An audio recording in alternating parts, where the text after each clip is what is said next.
श्री विष्णु सहस्रनाम स्तोत्र के व्यापक प्रचार प्रसार के क्रम में हम आपके सभी सात्विक कमेंट्स का उत्तर देने का प्रयास करते हैं, जिससे और साधक गण लाभान्वित होते हैं। ओम प्रकाश नेवारा जी लिखते हैं, गुरुदेव को सागर प्रणाम और नमन। श्रीमन नारायण हरि हरि। जय श्री राधे। ओम प्रकाश जी। आदित्य गुप्ता, श्रीमते रामानुजाय नमः। जय श्री रामन नारायण। गुरु भाई जी, जय श्री राधे। आदित्य जी, ऐसे ही अष्टाक्षर मूल मंत्र, शरणागति मंत्र का आप लोग अधिक से अधिक जप करें, क्योंकि श्री रामानुजाचार्य भगवान प्रकट होकर हमारे विशेष लाभ के लिए इस मंत्र को अधिक से अधिक प्रचारित किए हैं। नहीं तो यह मंत्र पहले भगवान स्वरूप गुरुदेव जनों के पास तक ही सीमित था।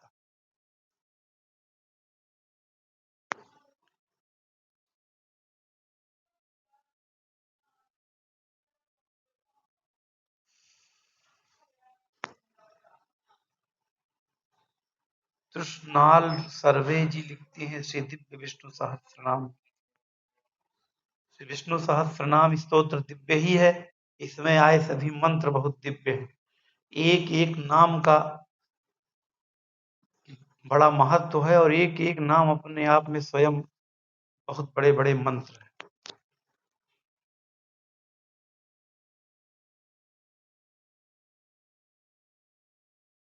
निखिल करवे जी लिखते हैं, दीक्षा पर सही कहा आपने गुरुजी। दीक्षा का वेट करते करते आदमी कुछ कर ही नहीं पाता। दीक्षा का वेट करने में किसी का दोष नहीं है निखिल जी, हमारे यहाँ की परंपरा ही ऐसी रही है। अभी लोगों की समझ में यही आता है कि जब हम वृद्ध हो जाएंगे, सब कार्य से निवृत्त हो जाएंगे, तब राम राम सुनेंगे, तब मंत्र लेंगे, तब गुरु ज्ञान लेंगे। जबकि शास्त्रों में इसके बड़े बड़े उदाहरण है कि दीक्षा मंत्र युवावस्था में ही ले लेना चाहिए। उपनयन संस्कार के बाद ही गुरुकुलों में दीक्षा दे दी जाती है। ध्रुव जी ने तो बहुत कम अवस्था में दीक्षा लेकर नारद जी से भगवान को प्राप्त किया था, और यह भी तय है कि अभी तक की कोई भी भक्त बिना किसी गुरु से दीक्षा लिए भगवान को प्राप्त नहीं कर सका है। तो दीक्षा, जब आप दीक्षा लेते हैं तो किसी न किसी परंपरा से जुड़ते हैं, और उस परंपरा में वह दीक्षा मंत्र इतना जपा जा चुका होता है कि उसकी पूरी शक्ति आपको दी गई दीक्षा मंत्र में उपलब्ध रहती है, और आप भी उसे जपते रहते हैं, तो मंत्र और पुष्ट और सुदृढ़ होता है।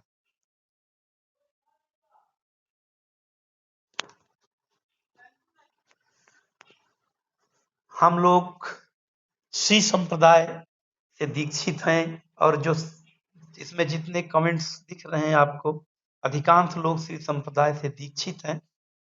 श्री रामानुजाचार्य भगवान बीच में आकर इस मंत्र को स्थान स्थान पर भारत के सभी कोनों में पहुंचाए। इसे रामानुज संप्रदाय भी कहा जाता है। इसमें नारायण के मंत्र मिलते हैं। प्रथम अष्टाक्षर मूल मंत्र, जिसे आप शुद्ध होकर तुलसी की माला पर जपें तो अत्यंत लाभ होता है। बहुत शक्तिशाली मंत्र है, सभी मनोकामनाओं को पूर्ण करने वाला और भगवत प्राप्ति तक में सहायक है। दूसरा, हम शरणागति मंत्र आपके कान में बताते हैं गुरु दीक्षा के रूप में, जिसे लक्ष्मी जी जपती हैं। भगवान बैकुंठ वल्ली से प्राप्त हुआ था उन्हें, और गृहस्थों के लिए यह मंत्र बहुत उपादेय और बहुत शक्तिशाली है। इस मंत्र को कार्य करते करते किसी भी अवस्था में दिन रात जप सकते हैं। इस सर्वसाधारण मनुष्यों के लिए इससे अच्छा कोई मंत्र नहीं। इस मंत्र को जपने में शास्त्रों ने कोई कंडीशन नहीं बताई है। अर्थात स्नान करके, बिना स्नान किए बिस्तर पर सोते समय, लेटे लेटे, किसी भी अवस्था में इस मंत्र को जप सकते हैं। ये नर नारियों के लिए समान रूप से उपलब्ध है। तो जिन सनातन धर्मियों को अधिक भगवान नाम लेने का व्यसन है, जो भगवान नाम लेने की साधना कर रहे हैं, उन्हें शीघ्रातिशीघ्र दीक्षा ले ही लेनी चाहिए। क्योंकि दीक्षा लेकर गुरुमुखी होकर जब आप कोई पूजा पाठ या भगवान का नाम जपते हैं तो अनंत गुना फल देने वाला हो जाता है। सोनल सोत्री, नमस्कार सर, मुझे भी दीक्षा लेना है, कैसे लें आपके गुरुजी से? देखिए, गुरुजी तो अब हमारे महाप्रयाण कर गए हैं, है नहीं। अब हम ही लोग दीक्षा देते हैं। हम लोगों की परंपरा में गुरुजी ने जो प्रारंभ किया था, वो सबसे सरल और सुगम यही है कि आप फ़ोन पर दीक्षा प्राप्त करें। न कहीं आने की ज़रूरत है, न कहीं जाने की ज़रूरत है। बड़े-बड़े मठों में आप जाइए, गुरुदेव भगवान के दर्शन नहीं होते, और दर्शन हो गए, सामूहिक दीक्षा उन्होंने दे भी दिया, तो उसके बाद दोबारा कभी आप अपने गुरुजी से न कोई समस्या पूछ सकते हैं, न उसका कोई समाधान मिलता है, क्योंकि वो इतने व्यस्त रहते हैं, उन तक आपकी पहुँच ही नहीं होती है। दीक्षा ऐसे गुरु से लेनी चाहिए जिनसे प्रतिदिन आप जब चाहें बात कर सकें, अपना प्रश्न रख सकें, और साथ-साथ आपके गुरुजी भी आपको धर्म के प्रति, भगवान नाम के प्रति, दीक्षा मंत्र के प्रति अधिक से अधिक प्रेरित करते रहें, ताकि आप दीक्षा लेने के बाद मंत्र भूल न जाएँ और दीक्षा मंत्र जपते रहें। हमसे दीक्षा लेने का बहुत आसान सा प्रोसेस है। आप जब दीक्षा लेनी हो, पूर्व संध्या पर हमें व्हाट्सएप करें कि गुरुजी मुझे कल दीक्षा लेनी है। सुबह स्नान करके शुद्ध आसन पर बैठकर, चंदन तिलक लगाकर, दीपक जला लें और एक लोटा जल रखें, उसमें पुष्प आदि रख लें, और हमें ठीक 7 बजे फ़ोन करें। 7 से 8 के बीच में हम दीक्षा देते हैं। आपको श्री संप्रदाय हस्ताक्षर मूल मंत्र के, श्री संप्रदाय रामानुजाचार्य के हस्ताक्षर मूल मंत्र, शरणागति मंत्र और मोक्ष मंत्र, 3 मंत्र देते हैं। इन 3 मंत्रों को जपें और विष्णु सहस्त्र नाम का अपने वीडियो का लिंक भेजते हैं, जो वैसे भी यूट्यूब पर उपलब्ध है। उस लिंक को भी एक बार सुन लें तो वो भी आपका गुरुमुखी हो गया, और इसका अनंत लाभ उठाएं, अधिक से अधिक इसे जपें। क्योंकि दीक्षा लेने का अर्थ ये नहीं है कि केवल दीक्षित हो गए। दीक्षा लेने का अर्थ यही है कि आप उसे अधिक अधिक जपें, तभी आपको लाभ मिलेगा। हस्ताक्षर मूल मंत्र या शरणागति मंत्र तो वैसे दीक्षा मंत्र है कि इसे अधिक जपने का तुरंत का परिणाम है। चेतान सिंह लिखते हैं, बहुत बहुत धन्यवाद, राधे राधे जी, जय श्री राधे। सोमनाथ चौबे जी, सदगुरु श्री लक्ष्मीकांत महाराज की जय हो। ओम नमो भगवते वासुदेवाय, ओम नमो नारायणाय नमः। जय श्री राधे सोमनाथ जी। गुरुजी, श्राप विमोचन विधि कौन सी बुक में मिलेगी? जितेंद्र कुमार जी लिखते हैं, देखिए, महाभारत का अनुशासन पर्व का श्री विष्णु सहस्त्रनाम स्तोत्र, जिसे हम अभी पढ़ रहे हैं, अर्थात जिस स्तोत्र को इस समय हम करते हैं, जो भीष्म पितामह द्वारा भगवान मधुसूदन के सामने गाया गया युधिष्ठिर को बताते हुए, उसमें श्राप विमोचन की कोई आवश्यकता नहीं है। इसे मैंने कई बार वीडियो बनाकर बताया है। इसलिए निश्चिंत होकर, बिना श्राप विमोचन के, जैसे पुस्तक में लिखा है वैसे ही आप इसे पढ़ें, बाँचें। बस एक बार पुस्तक लीजिए और बाँच दीजिए, बस आपका पाठ हो गया। बहुत सरल विधि है, इसलिए इसमें आप श्राप विमोचन का संशय न पालें और दृढ़ इच्छा शक्ति से इसे पढ़े। बहुत लाभकारी स्तोत्र है। आदि योगी तिवारी जी, नमो नारायण, जय श्री राधे तिवारी जी।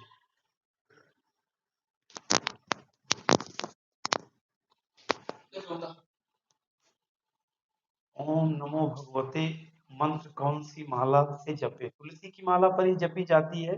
श्री संप्रदाय का यह भी मंत्र है। इस मंत्र को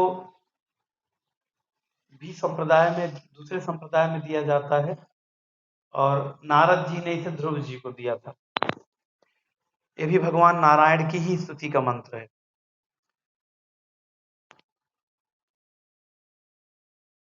अमित श्रीवास्तव, प्रणाम। द्वादशाक्षर मंत्र की दीक्षा किस संप्रदाय से मिलती है? इसी संप्रदाय से ही मिलती है। देखिए, दीक्षा देने का अधिकार उन्हें ही है जो जिस मंत्र से दीक्षित हैं। यदि आपके गुरु जी द्वादशाक्षर मंत्र से दीक्षित हैं तो आपको द्वादशाक्षर मंत्र की दीक्षा ही देंगे, वो दूसरी दीक्षा नहीं दे सकते। जैसे हम लोग अष्टाक्षर मूल मंत्र की दीक्षा मिली है, शरणागति मंत्र की दीक्षा मिली है, रामानुजाचार्य संप्रदाय से दीक्षित हैं, हम वही दीक्षा दे सकते हैं। निखिल वर्मा जी, बिना किसी लाभ की कामना से निष्काम किया जाए तो ज्यादा लाभ मिलता है। बिन मांगे मोती मिले, बिना फल की चिंता किए करें, क्योंकि श्री कृष्ण जी ने कहा है तो कर्म का फल की चिंता मत कर, क्योंकि फल देना न देना ये ईश्वर के हाथों में है। इसलिए सिर्फ पाठ करें, समस्या स्वयं समझो। बहुत सुंदर। भगवान के ऊपर दृढ़ इच्छा शक्ति रखकर आप पाठ करें, क्योंकि आप अपनी एक समस्या बताएंगे, समस्याएं आपकी अनेक होती हैं। इसलिए केवल आप अष्टाक्षर मूल मंत्र का जप करें, शरणागति मंत्र पढ़ें, श्री विष्णु सहस्त्र नाम का खूब पाठ करें। भगवान आपकी एक ही नहीं समस्त समस्याओं का विध्वंस करते हैं एक साथ।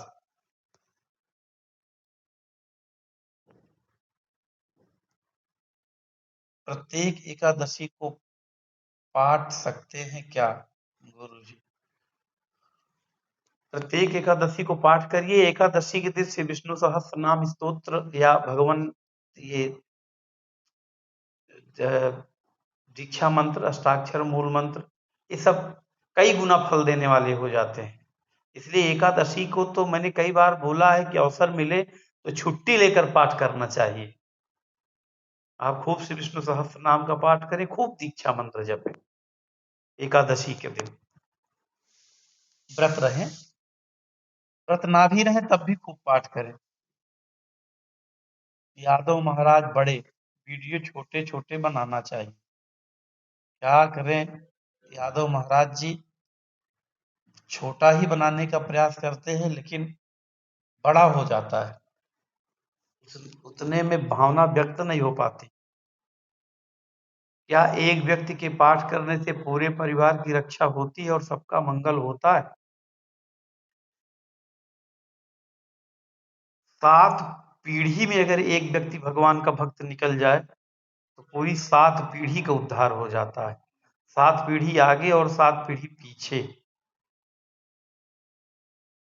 इसलिए निश्चिंत होकर भगवान के 1000 नामों का पाठ करें और अधिक से अधिक अष्टाक्षर मूल मंत्र पढ़ें।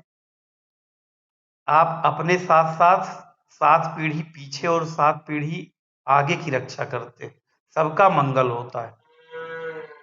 विभीषण जब तक लंका में थे, लंका में कोई दुर्घटना नहीं घटी, और जैसे ही विभीषण बाहर आए, लंका जलाई भी गई तो विभीषण से पूछकर, युक्ति पूछकर, और जैसे ही वहां से रावण ने उन्हें भगा दिया, उसके बाद लंका में कोई ऐसा कार्य नहीं हुआ जिसकी प्रशंसा की जा सके।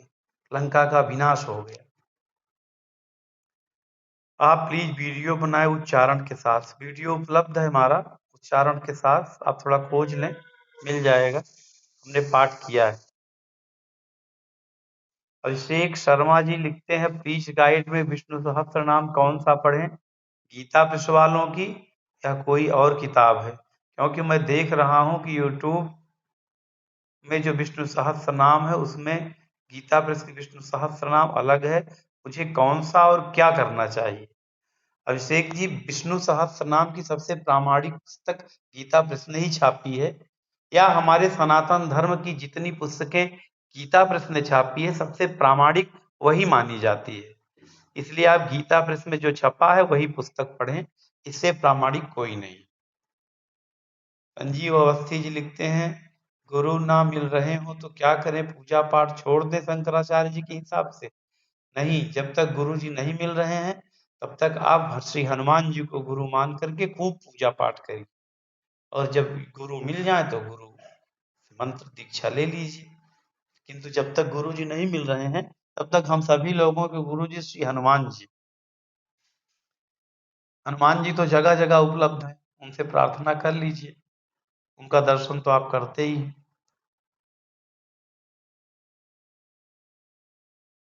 जयदीप सोनी जी लिखते हैं, अरे गुरुदेव, सहस्रनाम के आपके अनुभव भी तो शेयर करें।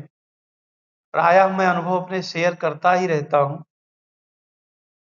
पूरा जीवन हमारा श्री विष्णु सहस्रनाम स्तोत्र और अष्टाक्षर मूल मंत्र शरणागति मंत्र पर ही टीका है। अब इससे बड़ा अनुभव और क्या हो सकता है। बस ये मानव जीवन मिला है, इसे इतना अधिक सार्थक बनाएं, इतना भगवान नाम का जप करें कि जो तमाम शास्त्रों वेदों में बड़े बड़े भगवान नाम परिणाम के पद लिखे हैं, उसे प्राप्त करें, मोक्ष प्राप्त हो, भगवान का सामीप्य प्राप्त हो, सालोक्य प्राप्त हो, भगवान के पार्षद बने, ऐसी कामना के साथ भगवान की साधना कर रहे हैं। और निश्चित रूप से भगवान कृपा भी करेंगे, क्योंकि भगवान नाम की नाव एक ऐसी नाव होती है जिससे हर जीव पार हो जाता है। क्या रात्रि में पाठ कर सकते हैं? मैक्स जी लिखते हैं, बिल्कुल पाठ कर सकते हैं, और खूब पाठ किया कीजिए। रात्रि का समय ऐसा होता है कि उसमें आपको समय भी मिलता है, और बैठकर खूब पाठ किया कीजिए।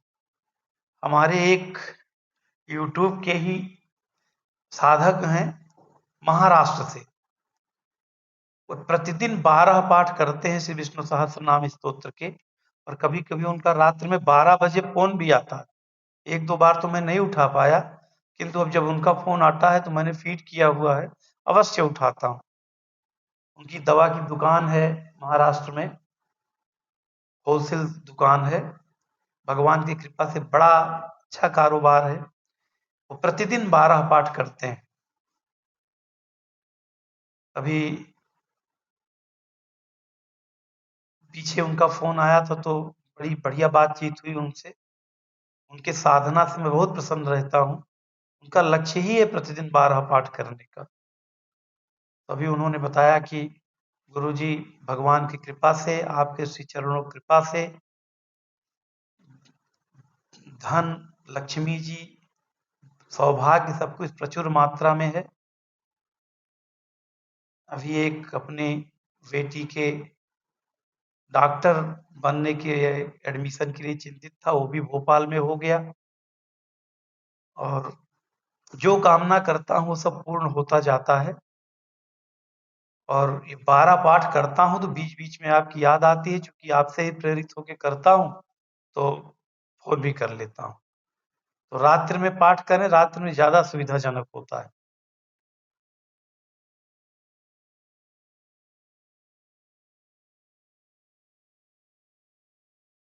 ये केशव शुक्ला जी लिखते हैं, Radhe Radhe, I don't consider Shankaracharya Nishchalanand Saraswati ji is any self realized संत, he is full of ego. केवल किताबी ज्ञान है उनको, भगवान का नाम लेने ना हक सबको है, बिना दीक्षा के भी। बिल्कुल बिना दीक्षा के आप भगवान की कीर्तन कर सकते हैं। कभी-कभी मैं गाकर सुनाता भी हूँ। हरे राम, राम राम हरे हरे, श्री कृष्ण गोविंद हरे मुरारे, हे नाथ नारायण वासुदेव, और श्रीमन नारायण नारायण। तो जितने भगवान के कीर्तन है, उनको आप बहुत सरलता से और प्रसन्नता से पाठ कर सकते हैं। बस केवल जो दीक्षा मंत्र होते हैं उनको जपने के लिए आपको दीक्षा लेनी होती है, और दीक्षा लेना अन्यत्र न समझें। दीक्षा लेने से आप वैष्णव बन जाते हैं, और वैष्णव बनना मनुष्य जीवन का एक बड़ा प्राप्य है, इसलिए जब भी अवसर लगे दीक्षा भी लेनी चाहिए। तो इतने ही कमेंट्स थे, मैंने सबका उत्तर देने का प्रयास किया है। चलते चलते एक कीर्तन के साथ, जो भी केशव शुक्ला जी ने कहा कि बिना दीक्षा लिए भी क्या नाम जप सकते हैं, तो कीर्तन के साथ अपनी बात को पूर्ण कर रहे हैं। हरे राम राम राम हरे हरे, हरे कृष्ण कृष्ण कृष्ण हरे हरे, हरे राम राम राम हरे हरे, हरे कृष्ण कृष्ण कृष्ण हरे हरे। यह मंत्र ऐसा मंत्र है कि इसमें किसी दीक्षा की आवश्यकता नहीं है। इसे खूब गान किया करें, ये कीर्तन